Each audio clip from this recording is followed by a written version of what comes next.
Good afternoon, everybody. Welcome to this second IPI Pre-Flight. We will receive presentations from Agfa and Marabu today. Thanks everybody for attending the teaser presentation.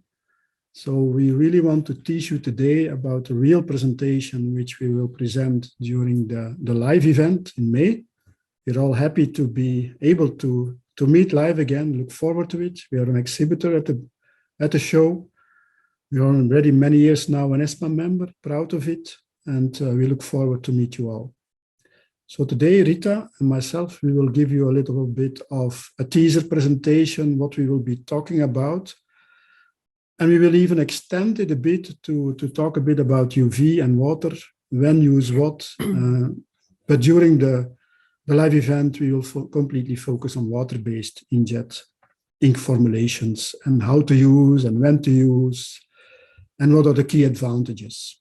And some live demonstrations in the meaning that we will touch applications where it's happening today. So that's a little bit the setup of our discussion, of our talk, of meeting each other.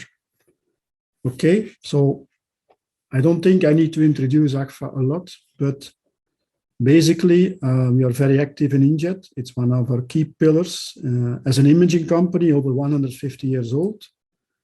Imaging consumables is the heart of our offering. But of course, we complement that sometimes with a complete system approach.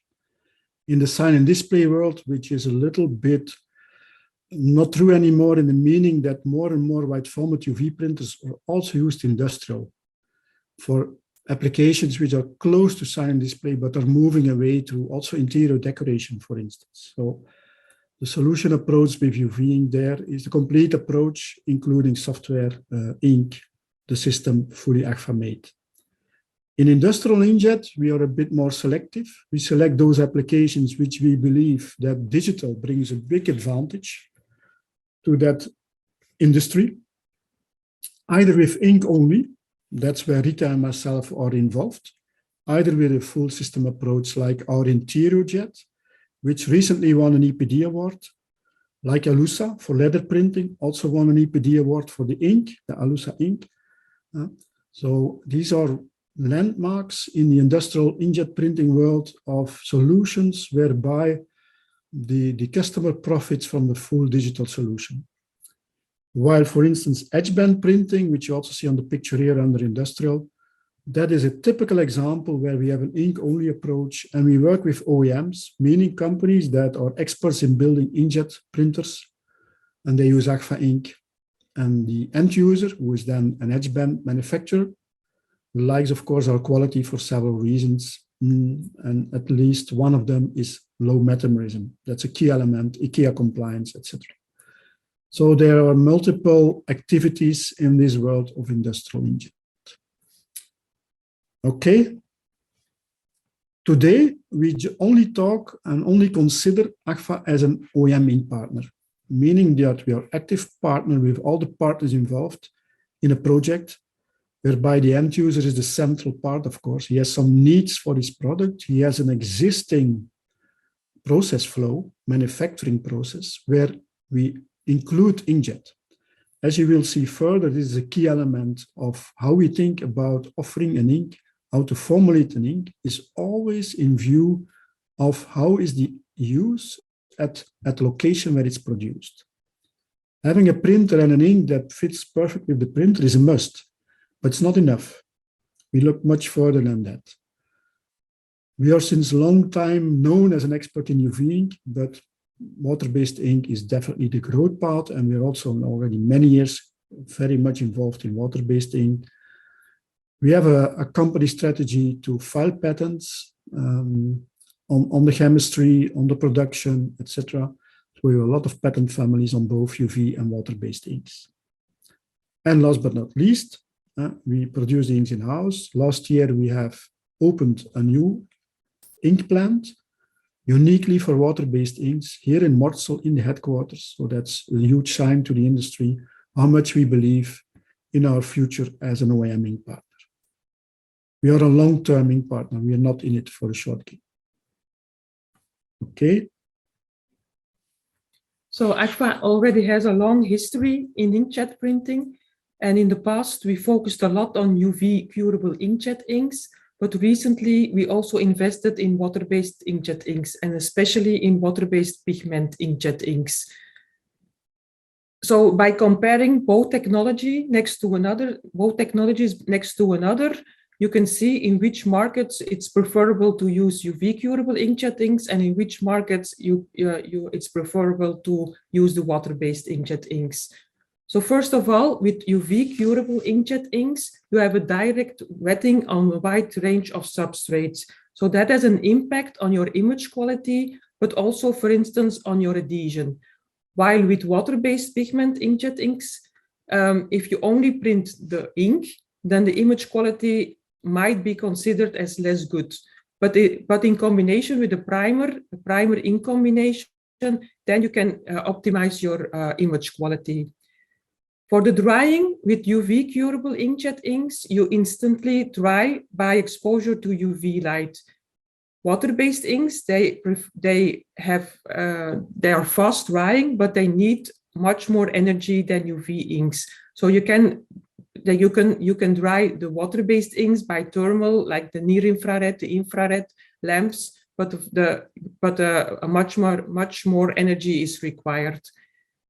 Also, the durability of the prints, if you print them with UV curable inkjet inks, you form a network, and that can have a positive influence on your scratch and your solvent resistance. If you use a water-based ink, then the durability depends on your ink formulation, and especially the selection of a binder, of a polymer, that can bring your durability to a higher level. If you don't use a binder, for instance, your durability will be less. But that has also an impact on your open head time. If you use a binder formulation, binders are film forming, and they can influence the open head time.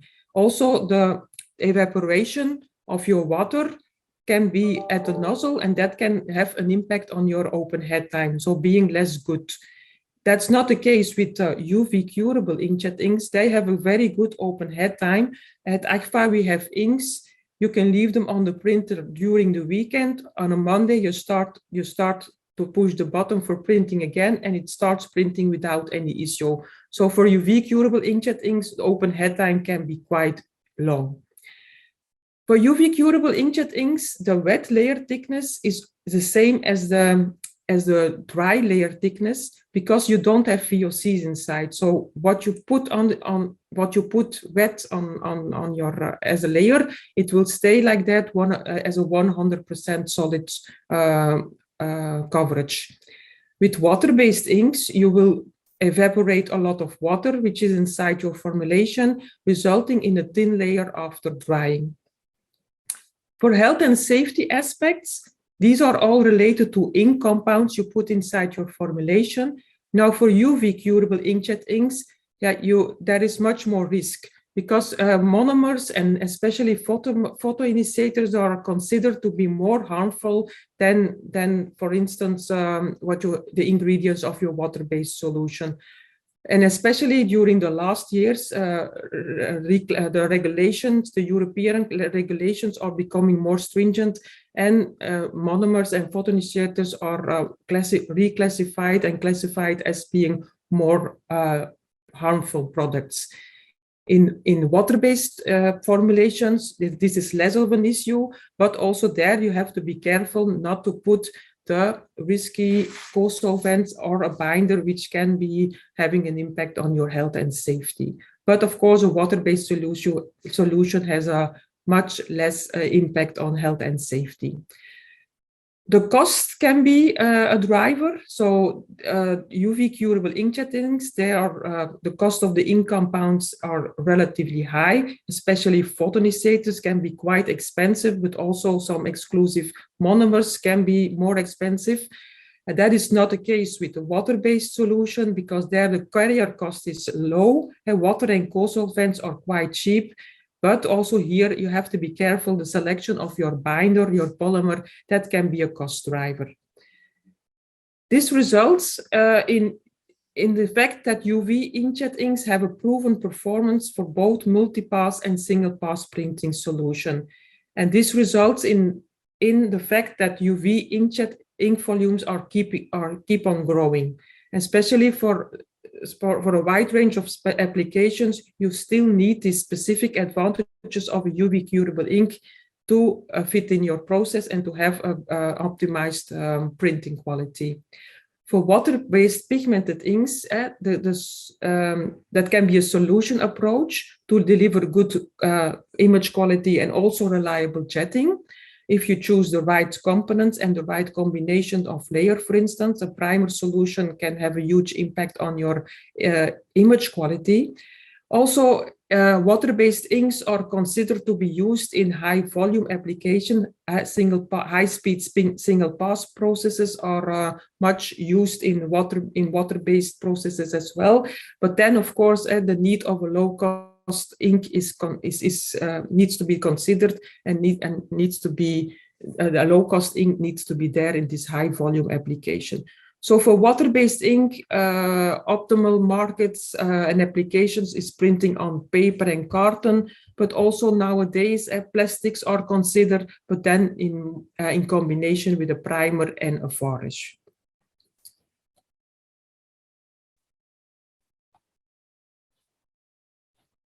So if we now go to the composition of both of the inks, so UV curable inks next to water-based inks, then we see that the UV curable inkjet inks contain a carrier, which is a mixture of monomers.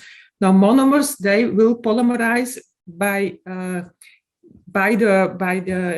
photoinitiators. The photoinitiators are actually forming radicals by exposure to UV light, and these radicals will attack the monomers and they start to polymerize to form a network.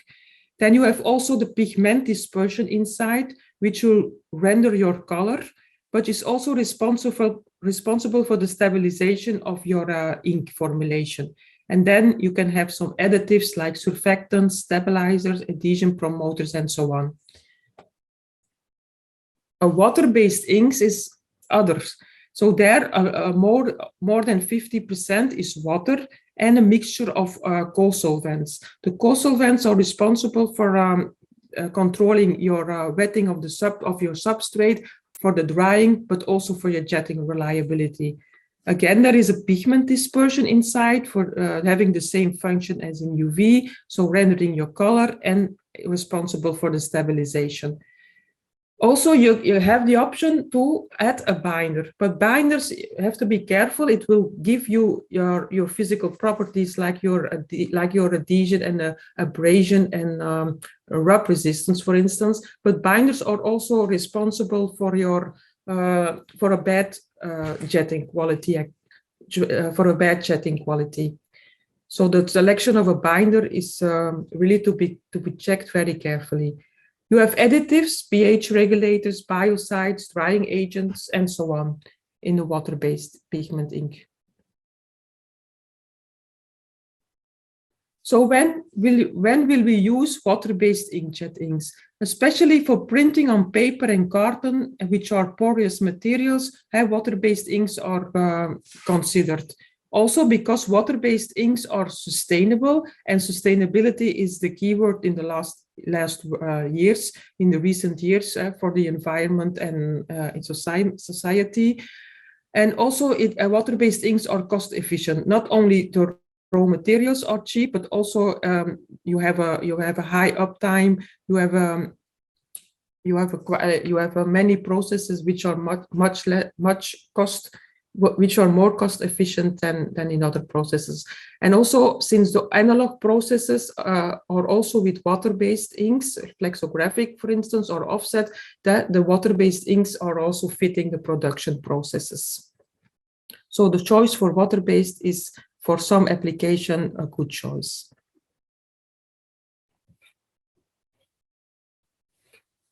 Okay, why to go to inkjet versus a traditional printing method? So there are many reasons, and basically we all know them. But of course, depending on the application, one of the elements can be more important than another one. We will give some examples where, for instance, the design freedom is extremely important. The next example I will give, the first one is on laminate industry. In the old days, there were a few, maybe a dozen laminates that were so standard and produced with gravure in run lengths of 1 week printing. Today, that does not exist anymore. There are a very few top level, like light oak or something that is still very popular, but most of the designs are completely new, and every year there's a fashion on new designs.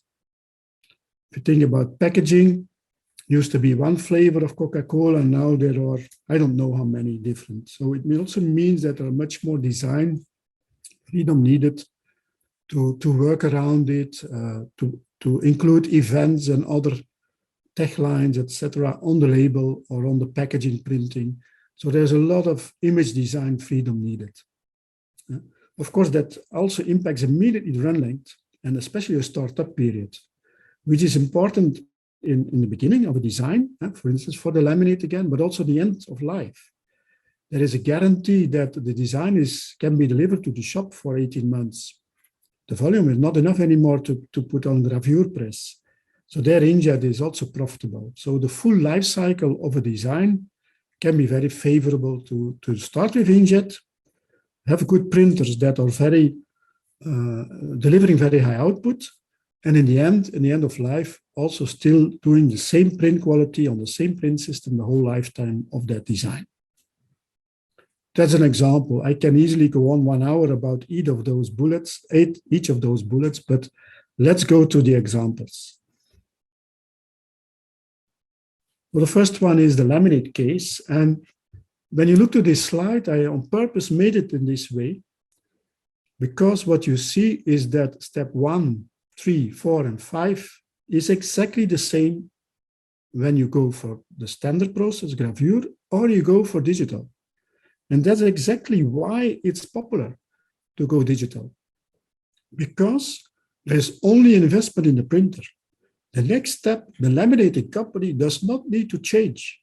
They use the existing processes of impregnation, lamination, pressing, and finishing, because what you replace is a water-based gravure printer by a water-based inkjet printer.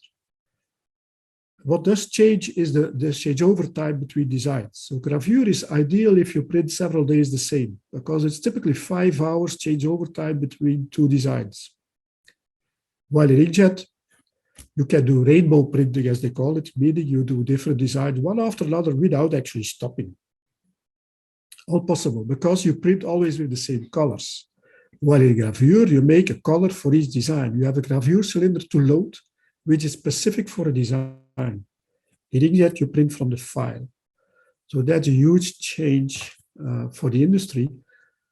Next to that, it also solves one key element in laminate, and that is the repeat length. When you use gravure, you have the repeat length of your cylinder, and then it comes back. So when you put the laminate floor in a very big room, you will see that as a structure in your laminate. And that's not very pleasant, not very nice. By doing some randomization in your files in inkjet, you can exclude that. You don't have a repeat length. And of course, every new design, you can start from small to big by inkjet. But the key element here, the key message to you is you print on paper, deco paper. It's a very weak, thin paper, because you need the impregnation process on it to make one block of material with the back side, the printed paper, the top layers. During the press, you make one laminate with it. So the paper is something very special, so very thin, ideal for water-based ink. You come with melamine resin on it. That is not working very well with UV ink.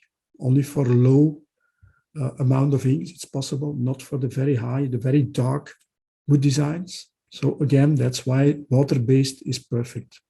And pigment is a key element, because you need durability, stability, you need low metamerism.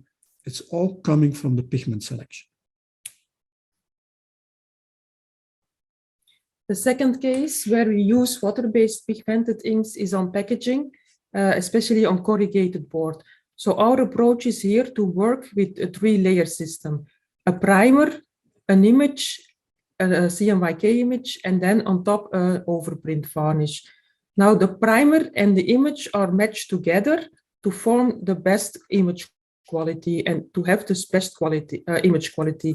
And you see the two pictures, the four pictures actually. On the left, you see two pictures where we don't use a primer, and on the right, you see where we use a primer. And then you see that the image quality, the mottling and the pore text sharpness is not okay without a primer, but if you use the primer, you end up with a homogeneous patch and also with good text sharpness. Also, we looked into the formulations and we selected the formulations to have the highest jetting performance. And that is also very important to know. We have, if you use, for instance, other formulations, and in water-based, it's mainly the situation that you have very poor jetting performance. So if you want to know more about these both cases, we invite you to come to IPI in May and to come to our presentation. And we also invite you to visit our booth there in the hall. So thank you for your attention. Thank you. Thank you, Marc and Rita. We will keep the questions, and I see some questions are popping up for the end of this pre-flight. So now I'm going to give you the word to Pascal Iffland and Tobias Lang, and they are from Marabu, and they will give their presentation now. Thank you very much. It was a really, really interesting presentation. I really like the comparison between the UV and the aqueous inks. It was really, really nice, especially that there is an area for the UV inks, because I'm working for the UV inks at Marabu. So thank you very much to Rita and Marc.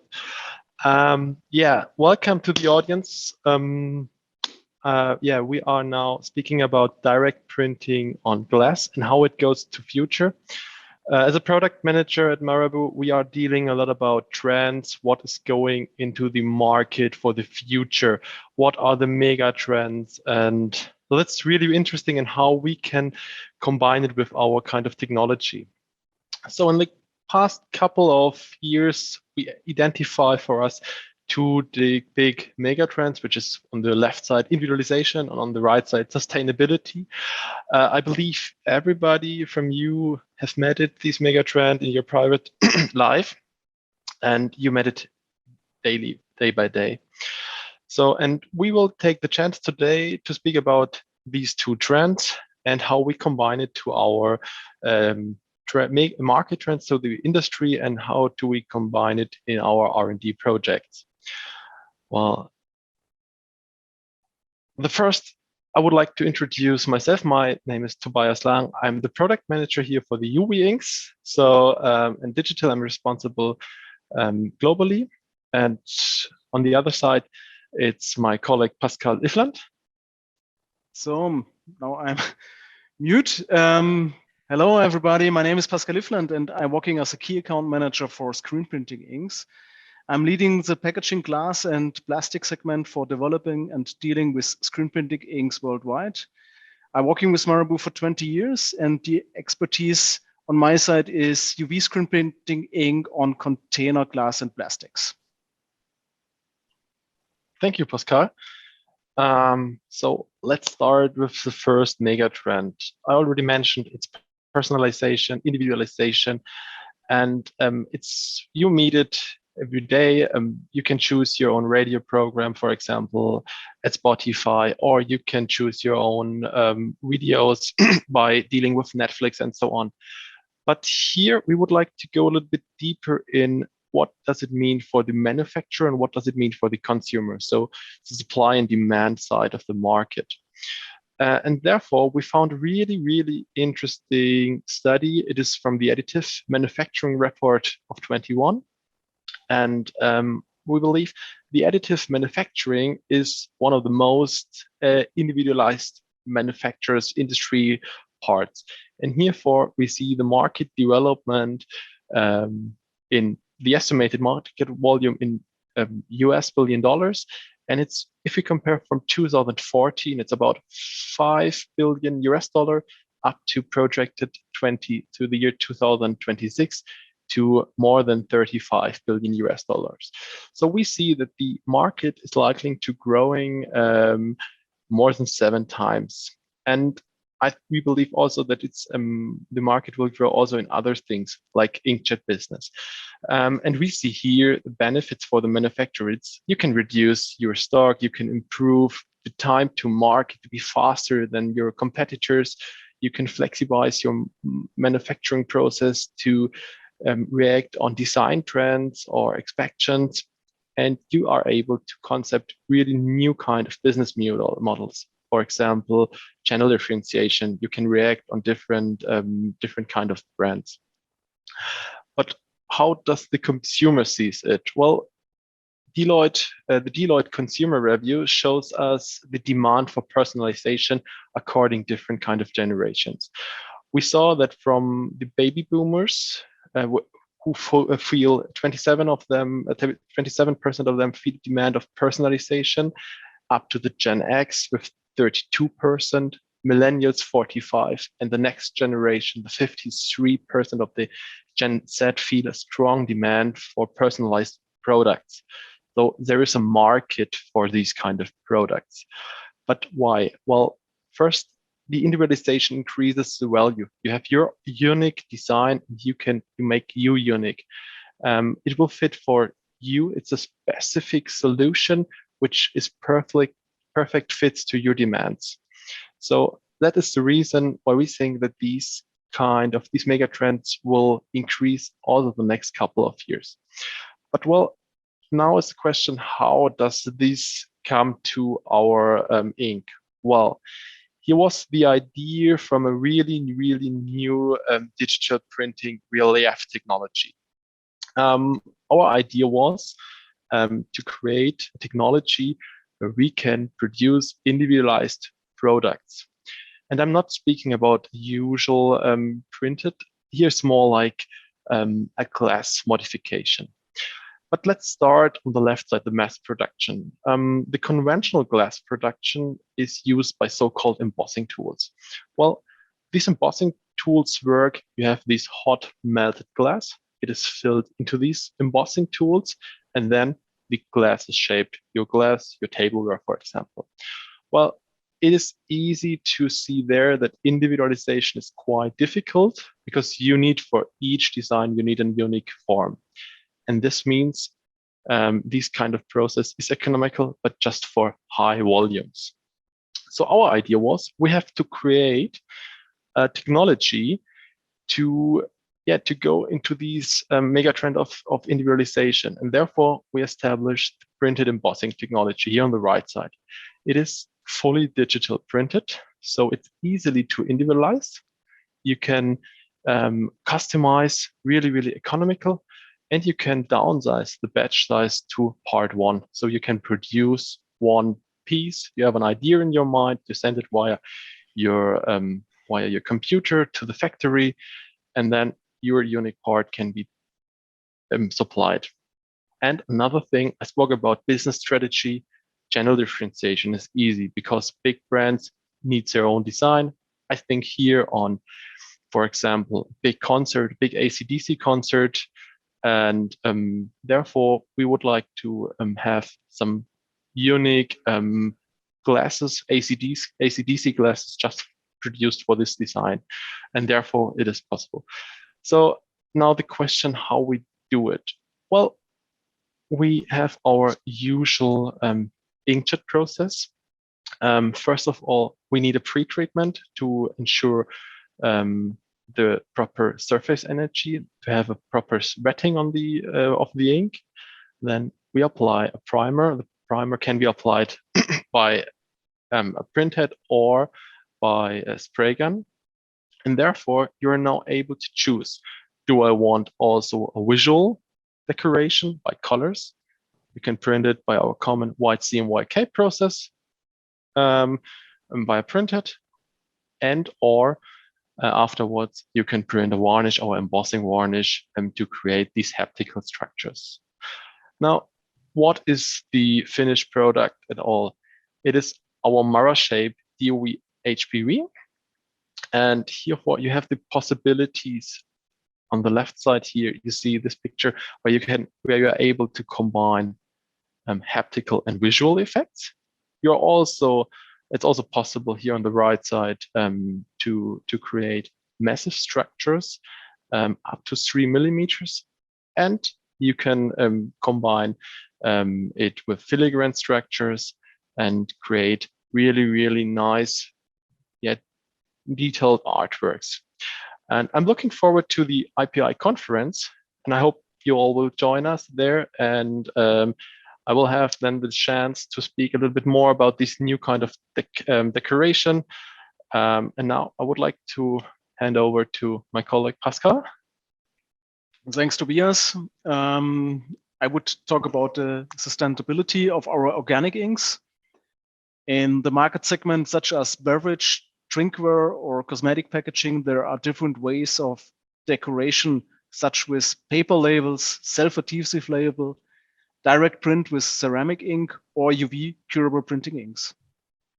I would like to talk about the last two.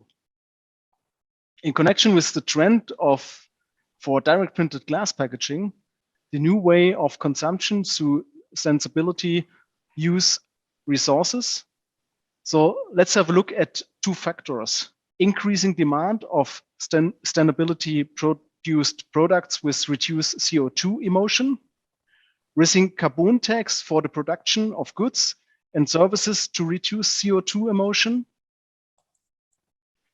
And in my areas, this is the challenge for the industry. But there are already solutions that can be implemented, like the example of direct printed glass packaging. We are talking about decorated glass bottles, which are most often provided with a paper label.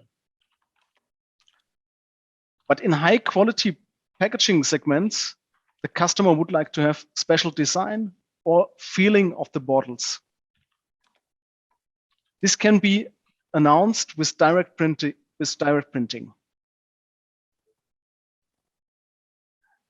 I estimate that today 75% of the direct printed glass packaging are still printed with ceramic inks. The curing, respectively the oven baking of the ceramic ink, is an intensive energy process. Choosing UV inks for decoration will come with a high energy and cost saving.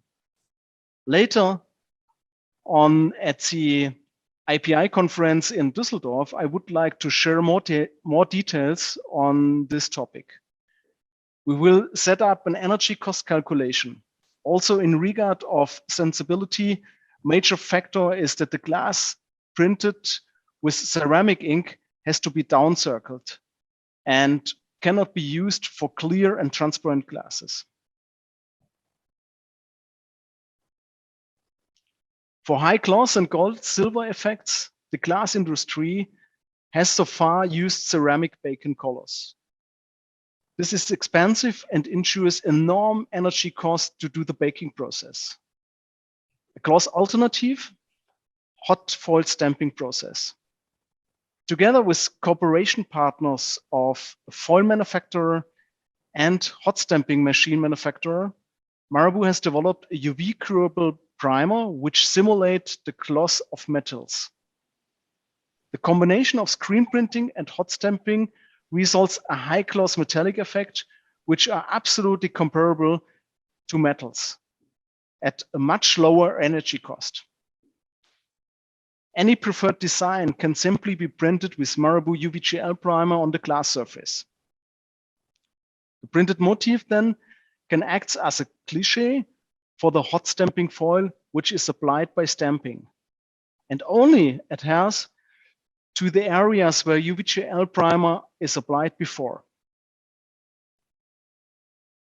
On the next slides, you can see examples that we mentioned during our presentation. So thank you very much.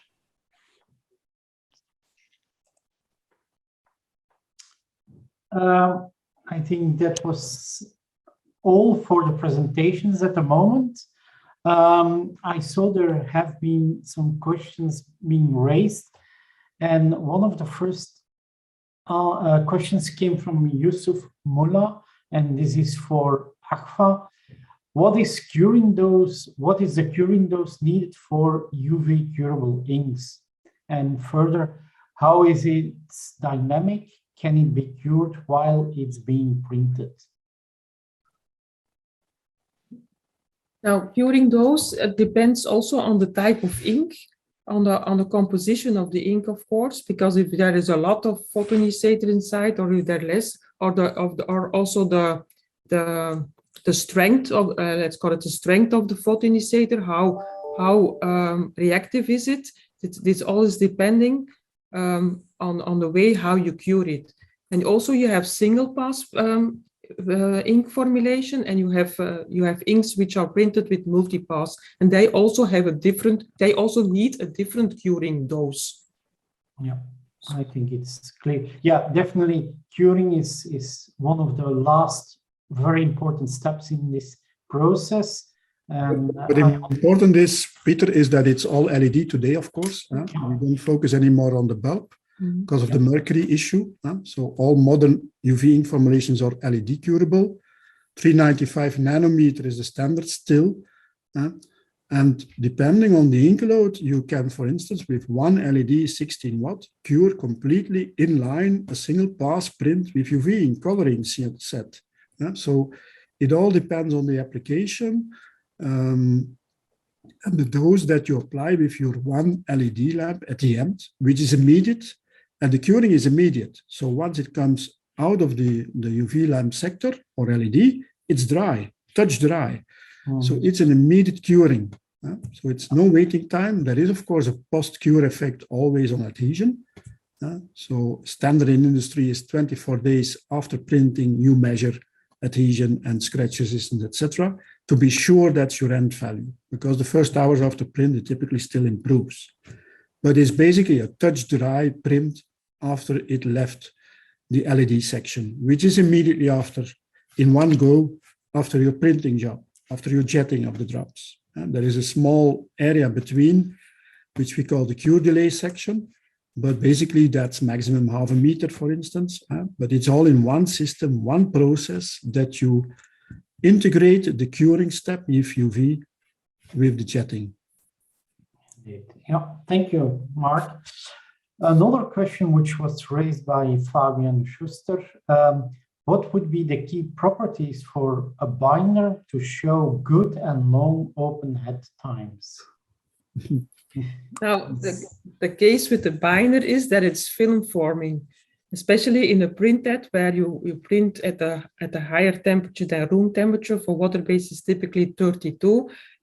Some binders are already starting to form film. If that happens in your printhead, then your open head time will be completely, will be zero. So if it starts immediately, the clogging or the blocking of the nozzle will start immediately, and your open head time is down. Yeah. So how to solve that? The reality is that in UV curable printing, you get a lot of these features by the UV ink as such. As Rita explained, our Agfa UV inks have, for the weekend, is not any risk on any open head time on the UV ink, even in a non-capped printhead.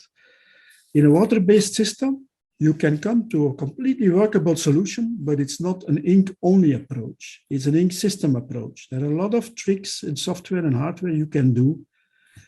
For instance, if you have a true flow printhead in water-based ink is already a big step in the reliability. And there are so many others. And the industry is delivering this. Think about document printing, where there is already for over 10 years, a lot of water-based ink systems, print systems exist. So it's happening today. But it's a different approach, UV and water-based. That's the point we wanted to make. But it does not mean there is no solution for water-based. Okay. I have still one other on corrugated board. Is the primer also inkjet printed? Yeah, it's part of the presentation, of course, in May, but I can say we have both. So we have a flexographic, an analog primer, which you can apply by flexographic roller, but we also have in development a digital primer. So we have both. Okay. Then I have a question for Marabu. I don't know if it's the digital side or the screen side. Can glass be negatively etched? So the opposite of what you did and showed. So can you remove glass like from the bottle and that it's like engraved almost? Well, I think it's by a digital printing process, you are always putting ink on the glass. It's more a positive effect there. Well, I think it's possible by if you are scratching, if you are cutting it, it's a kind of then might be, yeah, but not by the digital printing process. Because the idea is to put ink on the glass and to build up structures. Yep. Pascal, do you have more to say? Some comments to this? Not really. So let's say this is the effect is that we print the ink directly on the glass in the digital or in the screen printing process. It's possible to print high build varnishes on top, and yeah. I think it's kind of carving. If you're looking for a thing, it is possible at all for the process, but not for the printing process. Printing is more putting something on a substrate. Mm-hmm. I also had in general the question, will the presentations be shared, the slides? We will show from the presenters the email addresses, and they agreed to be contacted for example, presentations. Anyhow, if they wait until the last pre-flight has been given, the full recorded videos can be seen on the IPI conference website. I think that's more or less on the question sides, unless I have still other. Here you have indeed the different email addresses from the speakers.